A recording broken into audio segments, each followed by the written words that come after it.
Good morning, brothers and sisters. My name's David Wilson.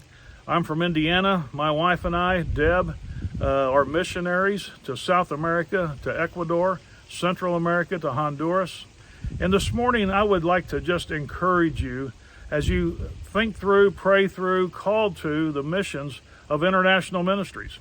When we got called to go to South America, to go to Ecuador, we had been on a couple of mission trips, but I had never witnessed the hand of God on the people as we witnessed in Ecuador.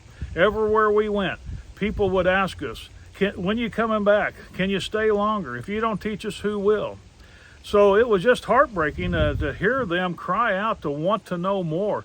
And what we discovered the first year we were there, we had several of our Indiana churches that come and to witness to people, to lead them through the Romans road, share Jesus without fear, the Evangel Cube, the Evangel Bracelet, the Wordless Book. I mean, we had all those things, and we had shared those. And that first year, through the churches who come along our side from Indiana, we had over 1,000 decisions of people receiving Christ. And that was exciting.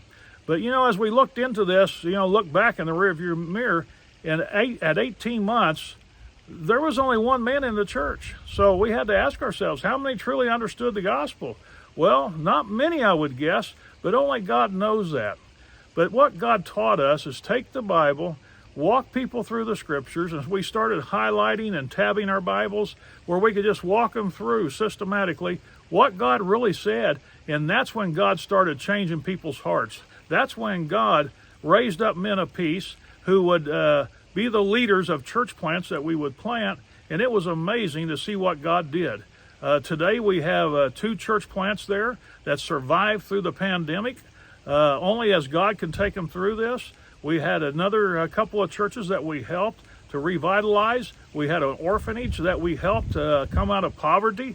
When we visited them, they had children sleeping on the floor, no food in the fridge. It was heartbreaking. But God had led us there because he knew that there was a need. It was just beautiful to see how God would honor obedience. Now, it was not all successful. We had a lot of failures. But today we still have churches that are going there and partnering with our church plants. And now we have a 3-year relationship with Ecuador Baptist Convention where we take pastors from North America to teach pastors there. We just finished 3 years of the first agreement. They asked to renew. We did. And then Honduras asked us to come along their side and teach their pastors. All this was happening. And as I come home from the mission field, I started having back problems.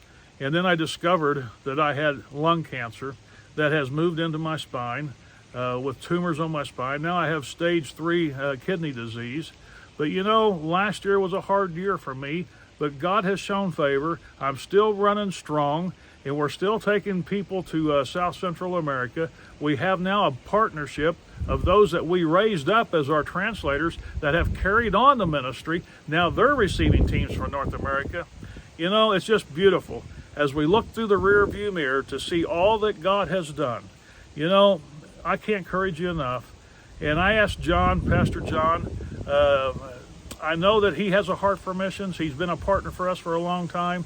And I just pray that your church would take a serious interest and find out where God is calling you to the international mission field and commit to the same place, to the same people, to build relationships so that way we can reach multitudes. Disciple them as God meant for us to disciple. Thank you and God bless.